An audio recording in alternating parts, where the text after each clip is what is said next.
Thinking Fast and Slow, Part 2. In this series, I rattled through my key findings from the psychology book, which I find extremely interesting. If you haven't watched Part 1 already, go watch it right now. I'll tag it up here. Definitely check it out and then come back to Part 2. And just for a reminder, I'm going through my key findings because I think they're really valuable to know and I just want to really get them across to you because it's definitely something you'll notice on your in your day-to-day life. So let's get straight into it.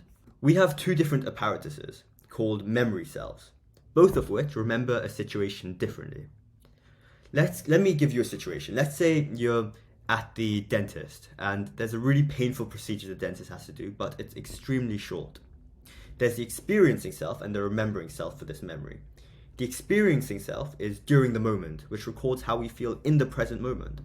And it asks the question while you're having that painful surgery or operation, how does it feel right now? Then there's the remembering self, which is afterwards, which records how the entire event unfolded after what happened. And it asks, how was it on the whole? Now, it's interesting to note that the remembering self dominates the experiencing self. And there are two reasons for this. The first one is called duration neglect, where we ignore the total duration of the event in favor of a particular memory from it. So with a tooth surgery, let's say, it's really short. Let's just say hypothetically it's an extremely short one. Then because of duration neglect, you'll think it was so short, it wasn't too bad, and you'll remember it as having less pain. And furthermore, there's the peak end rule, where we overemphasize what occurs at the end of an event. And at the end of the event, you're fine. So you remember it as, oh, it was fine, it was just quick, and it was over with. So those are the two different memory selves and why the remembering self tends to dominate the experiencing self.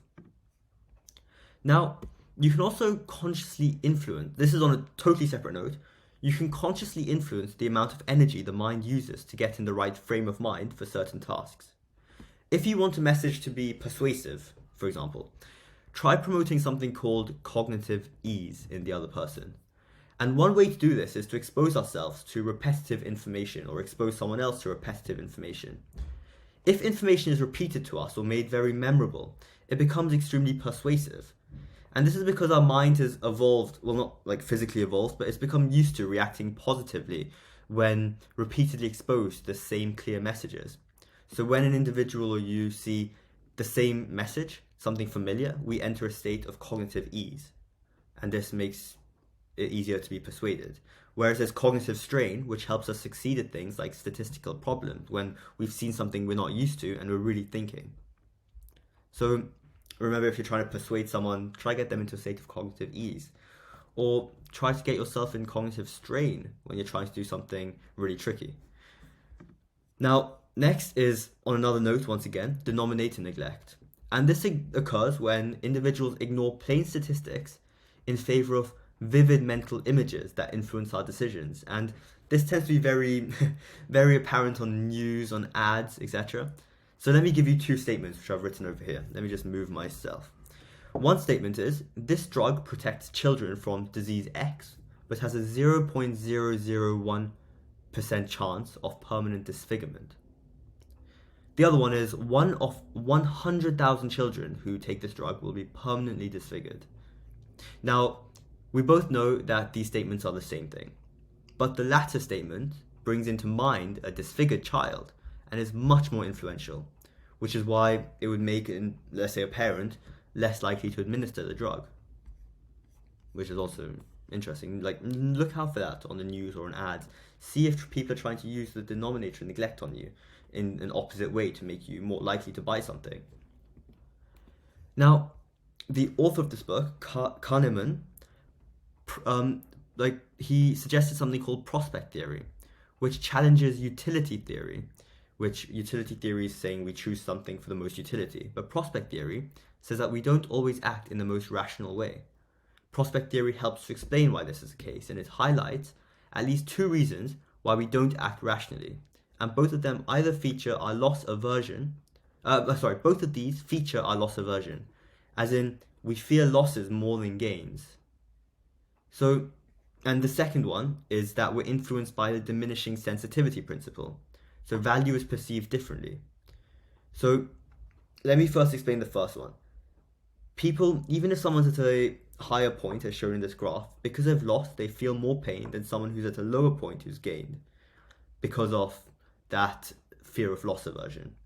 And then going to diminishing sensitivity principle, the value we perceive may be different from its actual worth. For instance, going to let's say, as you can see here, going from 100,000 to 900 pounds doesn't feel as bad as going from 200 to 100 pounds. And let's just look at this graph. It says loss aversion, we may feel losses more keenly than gains, which is what I mentioned earlier, and diminishing sensitivity. Once again, something very interesting, and you can notice this in your own life, because even though they've only lost, they've both lost 100 pounds each, this person will feel it far less than the 100 to 200 to 100 one. Now, I'm not sure where that transition came from, but in order to understand situations, our mind naturally uses cognitive coherence, and we construct complete mental pictures to explain ideas and concepts. For example, let me tell you to imagine summer weather, and try not to be influenced by the photo on the right. But you might have the picture of a bright, hot sun bathing us in heat. And as well as this is to help us understand things, we tend to rely on these images when making decisions. In short, people tend to be massively overconfident on our faulty mental images. But there are ways to overcome this confidence and start making better predictions. One way to avoid mistakes is to utilize reference class forecasting, which is what I've mentioned here, where instead of making judgments based on your mental images, grab something from your history or past and use these specific historical examples to make a more accurate forecast. For example, instead of just thinking, oh, it's summer, think about the last time you went out. Was it a cold summer day? And what did you wear then? So that's the end of the key findings from Thinking Fast and Slow. I know we went by really quickly with all the different things. If you want more depth, I 100% recommend researching this or reading the book. But I hope this helped, and I hope you have learned something new. So do make sure to subscribe and like below for more interesting content in the future, where I share my key takeaways from my research, other books I've read, etc. See you soon.